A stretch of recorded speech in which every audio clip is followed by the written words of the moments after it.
চীনের সঙ্গে যৌথ উদ্যোগে ড্রোন কারখানা স্থাপন করতে যাচ্ছে বাংলাদেশ বিমান বাহিনী। চলতি বছরের ডিসেম্বরের মধ্যেই এই প্ল্যান্ট স্থাপনের কাজ সম্পূর্ণ হবে বলে আশা করছেন কর্মকর্তারা। এর পাশাপাশি বাংলাদেশে একটি বিমান ওভারহোলিং কেন্দ্র স্থাপনের প্রস্তাবও দিয়েছে চীন, যা দেশের প্রতিরক্ষা সক্ষমতায় একটি বড় মাইলফলক হবে বলে ধারণা করা হচ্ছে।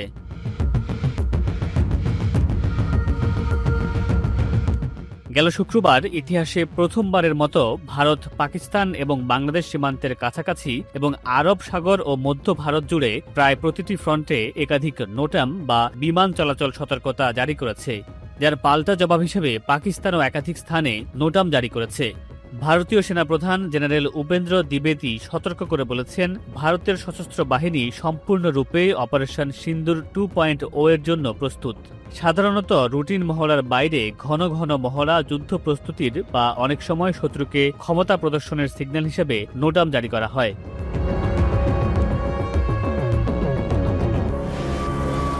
সম্প্রতি বাংলাদেশ সেনাবাহিনী চীনের SY-400 ব্যালিস্টিক ক্ষেপণাস্ত্র ব্যবস্থার অর্ডার দিয়েছে, যা নির্ভুলভাবে 280 কিলোমিটার দূরের লক্ষ্যবস্তুকে আঘাত হানতে সক্ষম। এই ক্ষেপণাস্ত্রটি বাংলাদেশকে এই অঞ্চলের একটি শক্তিশালী নতুন দূরপাল্লার আঘাত হানতে সক্ষম করে তুলেছে।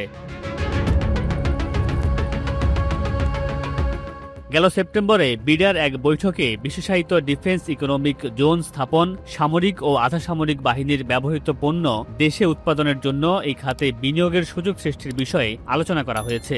বিশ্লেষকরা বলছেন, বিশ্বজুড়ে বিমান সম্পর্কিত সরঞ্জামাদির অনেক চাহিদা রয়েছে। দেশের জনশক্তিকে দক্ষ জনশক্তিতে রূপান্তর করতে বিশ্ববিদ্যালয়গুলো সমন্বিতভাবে কাজ করলে অ্যাভিয়েশন খাতে অনেক উন্নয়ন করা সম্ভব হবে এবং বিদেশি বিনিয়োগের সম্ভাবনা বাড়বে।